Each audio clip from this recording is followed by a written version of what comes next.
Oi pessoal, como vocês estão? Espero que estejam todos bem. Apesar de estarmos presos em casa, isso não é desculpa para deixarmos de estudar a Bíblia. Então nós vamos começar uma série nova, diferente do que vocês estavam estudando na igreja. Eu vou apresentar para vocês, como vocês podem ver aí, o Deus de Elias. Então, pegue caneta e papel, pegue o seu caderno que você tem para anotar as lições bíblicas, pega a sua caneta, o seu lápis, sua borracha, para você poder acompanhar o estudo, tá bom? E peça a ajuda do papai e da mamãe, de preferência que eles estejam aí com você assistindo. Então, a minha ideia é o seguinte: como a gente está vivendo esse tempo de incertezas, coronavírus, quarentena, tem gente morrendo, está todo mundo preocupado, com medo, eu decidi, à luz da história de Elias, que é muito parecida com o cenário que nós vivemos hoje, pelo menos o comecinho, a estudar o que Deus nos diz, como Deus se revelou nessa época. Então, nós iremos, ao longo aí de algum período, não sei quanto tempo vai demorar, mas ao longo de um período, vamos estudar as histórias, a história geral de Elias e as histórias que ele passou. Então, não se preocupe, nós vamos caminhar pouco a pouco e vamos conhecer um pouco mais sobre Deus, o mesmo Deus de Elias, que é o nosso Deus que nós adoramos ele hoje. Então, nós vamos conhecer esse Deus, como ele fez lá atrás e como ele pode estar fazendo hoje nesse tempo de coronavírus e tudo mais. Então, abra sua Bíblia em 1 Reis 17. Abra sua Bíblia em 1 Reis 17, que é a primeira vez que Elias aparece. Então, todo mundo abrindo a Bíblia. Falei para vocês pegarem lápis e caneta, mas não se esqueçam da Bíblia. Nunca se esqueçam da Bíblia. Não adianta estudar a Bíblia sem ter ela na mão. Então, abra sua Bíblia em 1 Reis 17. Eu espero você abrir. Eu sei que alguns aí são menores, ainda não decoraram todos os livros da Bíblia. Mas abra sua Bíblia em 1 Reis 17. O meu está até anotado aqui, ó. 1 Reis 17. Na verdade, nós vamos ler a partir do versículo 29 do capítulo 16. Porque vai falar sobre o rei Acabe. Vai falar sobre o rei Acabe. Está aí na tela para você visualizar. Então, 1 Reis 16, 29, diz assim: Acabe, filho de Onri, começou a reinar sobre Israel no ano 38º de Asa, rei de Judá. E reinou Acabe, filho de Onri, sobre Israel em Samaria 22 anos.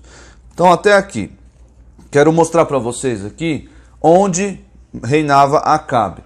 Vejam ali na parte amarela, está escrito Reino de Judá, e na parte azul, Reino de Israel. O que aconteceu? Israel era um reino só na época de Saul. Lembram dos reis Saul? Saul, Davi e Salomão. Era tudo unificado, o amarelo junto com o azul. E depois que Salomão ainda não tinha falecido, mas o seu filho, Jeroboão, se rebelou contra ele. E a partir de então ele dividiu o reino entre o reino do sul, Judá, e o reino do norte, reino de Israel. Ok? E aí vieram vários reis até que chegasse Acabe reinando na parte azul, reino de Israel. Se você olhar ali, você vê a Samaria está com uma estrelinha, que é onde Acabe reinou, que era a capital do reino de Israel. Veja aí, está escrito no versículo 29.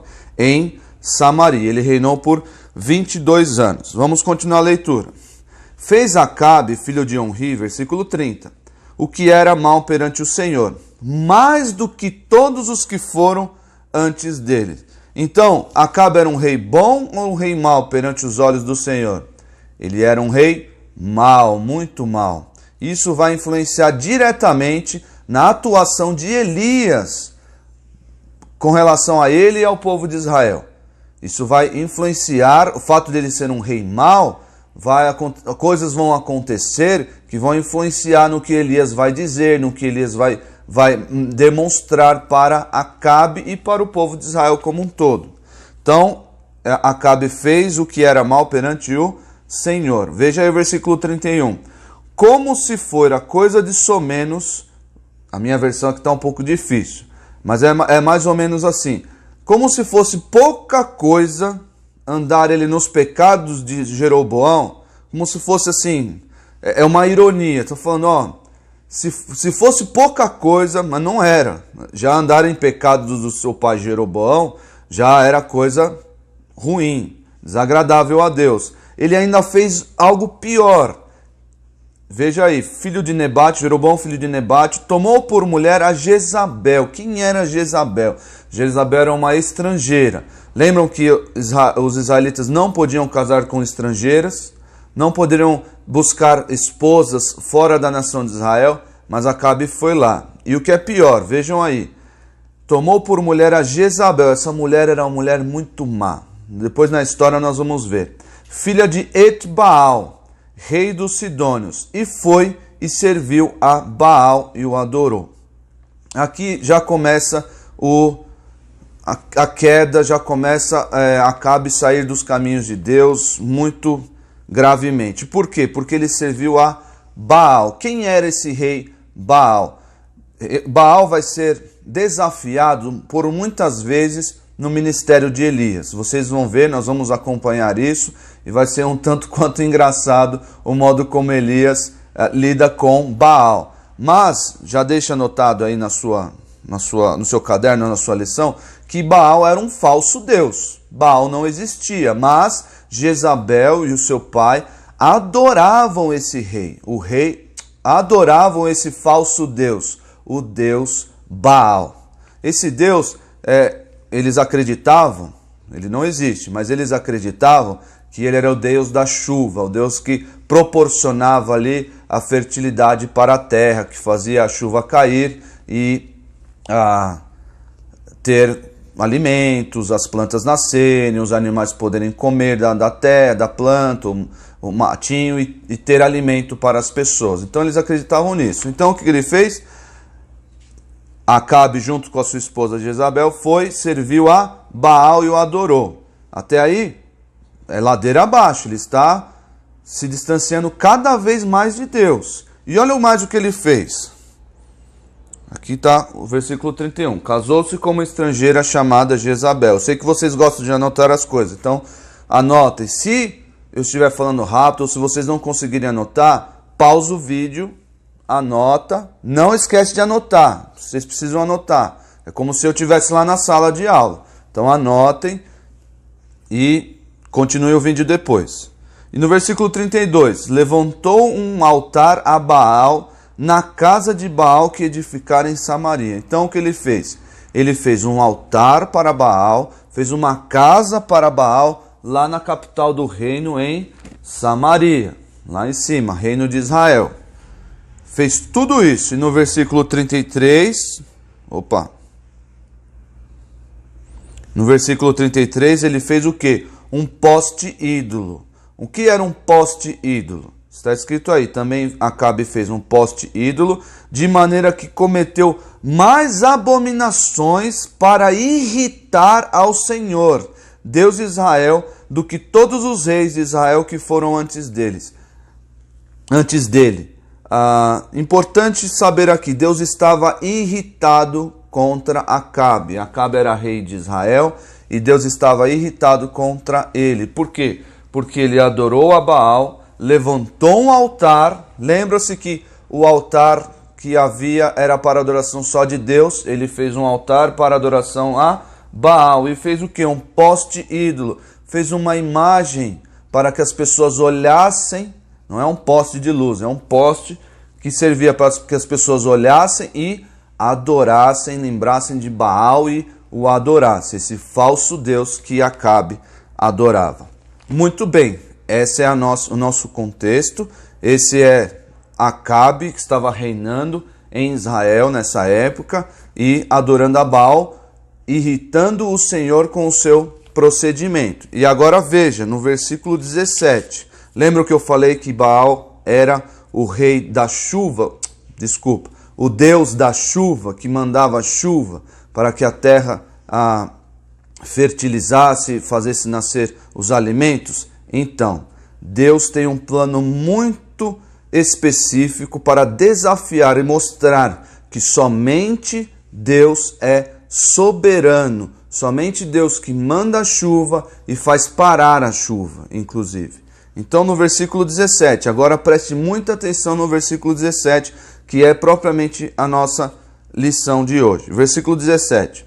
Então Elias, o tesbita, nós temos poucas informações sobre o Elias, de onde ele veio, sobre a sua origem, como Deus o levantou como profeta, mas começa a história de Elias aqui no versículo 17. Então Elias, o tesbita, dos moradores de Gileade, disse a Acabe. Olha, vamos ver o que ele disse a Acabe. Lembra que Deus está muito irritado com Acabe por causa da sua adoração, da sua idolatria. Tão certo, disse Elias a Acabe, tão certo como vive o Senhor Deus de Israel, perante cuja face estou. Então Elias está falando o seguinte: o que eu estou dizendo é chancelado, é enviado pelo próprio Deus. Não estou falando qualquer palavra aqui. Estou falando com a certeza de que o Senhor vive e de cuja face eu estou. Então eu estou diante de Deus, Ele me mandou dizer isso aqui. Perante cuja face estou, nem orvalho nem chuva haverá nestes anos, segundo a minha palavra. Então, é interessante notar que o primeiro desafio aqui de Deus, através de Elias, a Baal, é exatamente a chuva. Porque eles criam que Baal era o Deus da chuva. E o Senhor disse, não vou mandar a chuva. Disse através de Elias, não haverá chuva. E nós vamos ver, lá no capítulo 18, que durante 3 anos não houve chuva. E o que acontece quando não tem chuva? Não tem água, os rios não têm água, não tem água na nossa torneira, não tem alimentos, porque os alimentos precisam de água para serem regados. Os animais também morrem, porque os animais que comem a vegetação não tem mais vegetação, então acabam morrendo. Então uma desgraça muito grande iria acontecer, e de fato aconteceu lá no reino de Israel, segundo a predição de Elias. Uma desgraça muito grande, uma calamidade pública aconteceu lá em Israel. E a lição, nossa lição de hoje, anote aí no seu caderninho, é a seguinte: Deus envia o sofrimento. Opa, apareceu aí. Deus envia o sofrimento. Então anote aí, essa é a nossa mensagem central, tirada do versículo 17:1. Quero que vocês tenham em mente que a história de Elias, toda a história de Elias, todo o seu ministério profético, serve para mostrar que Deus é soberano, que Deus rege todas as coisas, que Deus manda a chuva, que Deus não manda a chuva, que Deus faz secar os rios, que Deus nos manda as desgraças, que Deus reverte as desgraças. Então, tudo está nas mãos do Senhor. Então, o Senhor é soberano. E para esse versículo específico, nós podemos ver que, através de Elias, Deus enviou o sofrimento, a calamidade para Israel no reino de Acabe. E eu queria lembrar com vocês outros momentos bíblicos em que Deus enviou o sofrimento. E existem 3 propósitos à luz da história bíblica, 3 propósitos. Anote no seu caderninho. Quero ver todo mundo anotando, que eu vou cobrar de vocês depois. 3 propósitos para Deus enviar o seu sofrimento. Primeiro propósito está aqui: para demonstrar a sua ira. Deus envia o sofrimento para demonstrar a sua ira. Se vocês abrirem, nós não precisamos abrir, mas se vocês abrirem nessa passagem, vocês vão ver que é a passagem do dilúvio. Deus estava irado contra os homens. Deus estava, a Bíblia inclusive diz que Deus se entristeceu de ter feito o homem, porque ele andou por caminhos maus, por caminhos ruins, longe de Deus, não estava obedecendo a Deus. Esse é um grande problema e Deus ficou muito irado. E o que ele fez? Ele acabou com a humanidade. ele destruiu a humanidade, trouxe uma calamidade, um sofrimento sem igual diante da humanidade. E o que ele fez? Ele matou todo mundo, exceto Noé, sua esposa, seus filhos e as suas noras. Então, Deus salvou, claro, Noé, mas ele, irado, para demonstrar a sua ira, ele enviou o quê? O sofrimento. Que sofrimento foi esse? Em Gênesis 6, o dilúvio, e matou todo mundo. Segundo motivo, segunda razão para Deus enviar o sofrimento, à luz da história bíblica, é para demonstrar a sua disciplina. Disciplina. Por que eu coloquei um adulto aqui e uma criança? Porque Deus disciplina os seus filhos, o seu povo. O livro de Provérbios vai dizer que bem-aventurado aquele a quem Deus disciplina, a quem Deus aplica a sua correção. E Deus só disciplina os seus filhos. Então, para demonstrar a sua disciplina, Deus envia o sofrimento, inclusive sobre os seus filhos, sim, aqueles que o adoram, aqueles que o temem, para discipliná-los, para fazê-los voltar ao caminho de Deus, ao caminho reto, ao caminho da santidade. Em Números 21, 5 e 7, papai e mamãe, vocês depois leiam esses textos com os seus filhos. Eu não vou ler eles agora para o vídeo não ficar extenso, mas vocês leiam esses textos para eles terem contato com a palavra de Deus, ok? Mas em Números 21, 5 e 7, o povo de Israel estava adorando outros deuses. E aí estavam reclamando contra Deus da situação em que Deus os colocara. E o que Deus fez? Deus também se irou, mas para que o povo soubesse que ele é Deus e que ele faz o que quer e que ele é soberano, ele enviou serpentes. Quem lembra dessa história das serpentes? Para atacar e para matar o povo de Israel. Pois é, Deus enviou serpentes e essas serpentes mataram muita gente do meio do povo de Israel. Até que Moisés suplicou a Deus um escape e Deus mandou que ele construísse ali um cajado ou um poste com uma serpente, e todo aquele que olhasse para a serpente seria salvo, seria curado. Então, Deus estava disciplinando o seu povo, porque o povo estava reclamando muito da situação em que Deus os colocara. Estavam, que saudade do Egito, que saudade das coisas que nós tínhamos no Egito, porque viemos parar nesse deserto. E aí Deus, para demonstrar a sua disciplina, enviou essas serpentes sobre o povo de Israel, que era o seu povo escolhido. E por fim, terceiro motivo pelo qual Deus envia o sofrimento é para demonstrar o seu poder. Para demonstrar o seu poder. E aqui eu quero que vocês abram a Bíblia. É a passagem do apóstolo Paulo. Apóstolo Paulo, talvez um dos maiores apóstolos bíblicos. Bom, todos são bíblicos, né? Mas talvez o maior, porque escreveu bastante. Mas em 2 Coríntios, abra sua Bíblia em 2 Coríntios. Estou falando aqui para dar tempo de todo mundo abrir. 2 Coríntios, o apóstolo Paulo.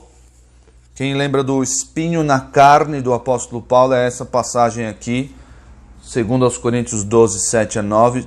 O apóstolo Paulo estava sendo incomodado por um espinho na carne. Nós não sabemos exatamente o que é isso, se é uma enfermidade, se é uma doença, se é uma pessoa que lhe incomoda e lhe atrapalha o ministério.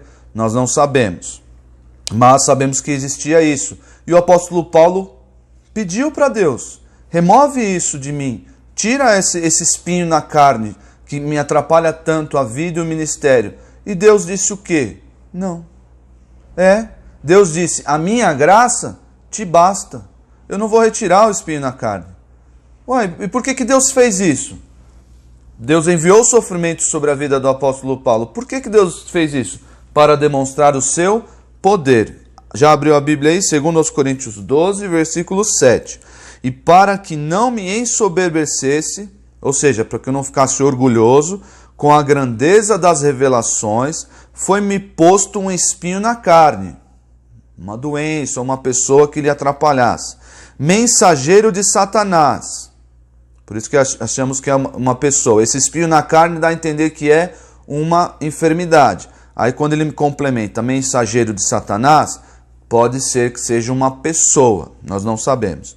Para me esbofetear, a fim de que não me exalte. Então tinha um propósito em Deus enviar o sofrimento sobre o apóstolo Paulo para que ele fosse humilhado, para que ele se mantivesse humilde, isso é importante.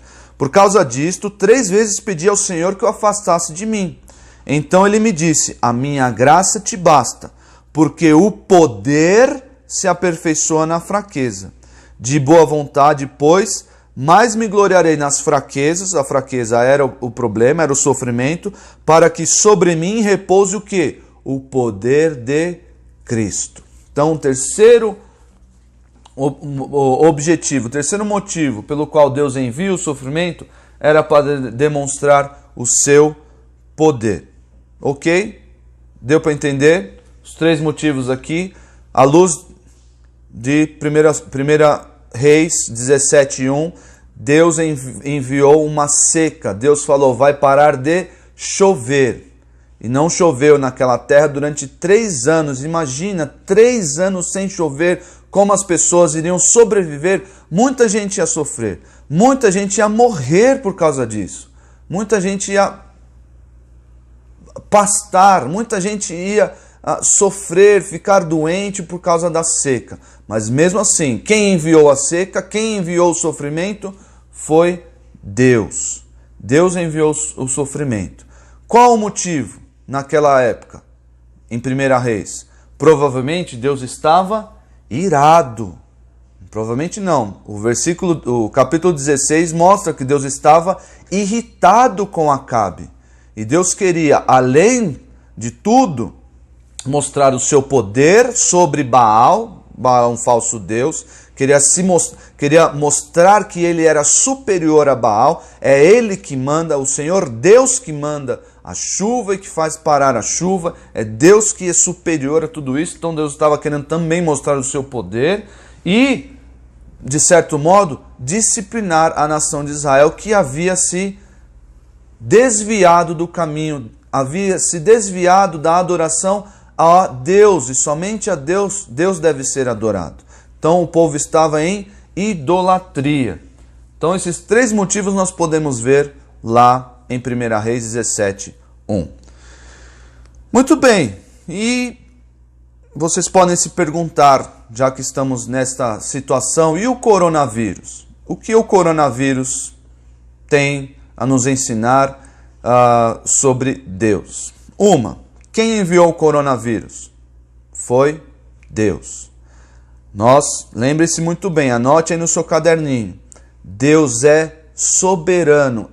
Esse é o propósito de toda a história, de todo o ministério de Elias. Deus é soberano sobre todas as coisas. Ele controla todo o universo. Nada foge das suas mãos.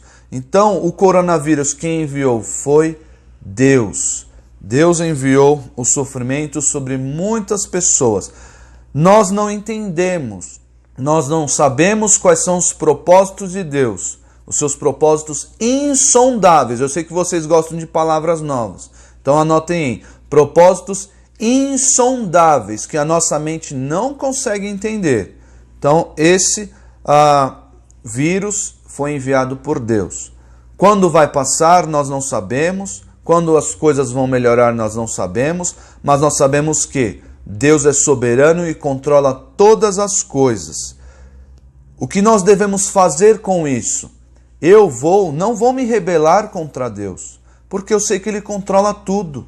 Pelo contrário, eu vou orar ainda mais, pedindo que Ele faça cessar o sofrimento. Como eu disse para vocês, Ele mandou a seca, Ele parou a chuva lá em 1 Reis 17, mas em 1 Reis 18, Ele fez a chuva voltar. Não se esqueça disso, Deus é soberano e Ele faz todas as coisas de acordo com a sua vontade. Vontade que nós às vezes não entendemos. Então o que nós devemos fazer? Orar ainda mais, confiar ainda mais em Deus, pedindo que Ele faça cessar sobre nós, faça interromper, faça acabar o coronavírus e todo esse sofrimento que nós estamos passando. Nós não podemos ir para a igreja, nos reunir, dar um abraço, nos cumprimentar. Vamos ficar um tempo aí só através do vídeo, do WhatsApp, isso é bom, graças a Deus pela internet, por esses recursos, mas estamos todos sofrendo com essa situação, com medo do amanhã, não sabemos o que vai acontecer, mas nós podemos e devemos confiar no Deus que é soberano, que envia chuva e que também faz ela cessar. Vamos rogar a Deus pela cura do coronavírus, e Ele um dia há de enviar. Agora um versículo para vocês decorarem. Um versículo para vocês decorarem durante a semana. E os membros da Igreja Batista Redenção vão me mandar esse áudio decorado por áudio. Mandar por áudio é difícil. Vão me mandar no áudio no WhatsApp, para eu saber se vocês decoraram mesmo, hein? Então vamos lá, o versículo para decorar. Não é um versículo difícil. Versículo para decorar. Porque ele faz a ferida e ele mesmo a ata, ou seja, ele mesmo fecha a ferida. Deus faz a ferida, Deus abre a ferida e Deus mesmo fecha a ferida. Ele fere, Deus fere, sim, com seus propósitos que eu mencionei, e as suas mãos curam. Deus é soberano, Deus faz o que quer. O que eu vou fazer? Eu vou confiar nele ainda mais. Eu vou me dispor a Ele ainda mais. Eu vou estar diante dele, orando, lendo a Bíblia, conhecendo Ele ainda mais. E por falar em ler a Bíblia, vocês estão em casa. Devem ler a Bíblia ainda mais, estudar ainda mais. Não só a palavra de Deus, mas as matérias da escola. Eu sei que a escola está fechada, mas vocês devem fazer isso ainda mais, porque não tem um tempo grande aí dentro de casa, ok? Então esse era o nosso estudo. Na semana que vem... na semana que vem não. No estudo da noite eu vou trazer uma boa notícia para vocês. Eu sei que vocês estão aí meio abalados. Deus enviou o sofrimento, Deus enviou tudo isso sobre nós. Mas no estudo da noite nós teremos uma boa notícia. Não fique triste, não fique desesperado. Nós temos uma boa notícia à luz de primeiro livro dos Reis, 17. A partir do versículo 2 nós temos uma excelente notícia que eu vou dar para vocês no vídeo da noite. Tchau, gente. Até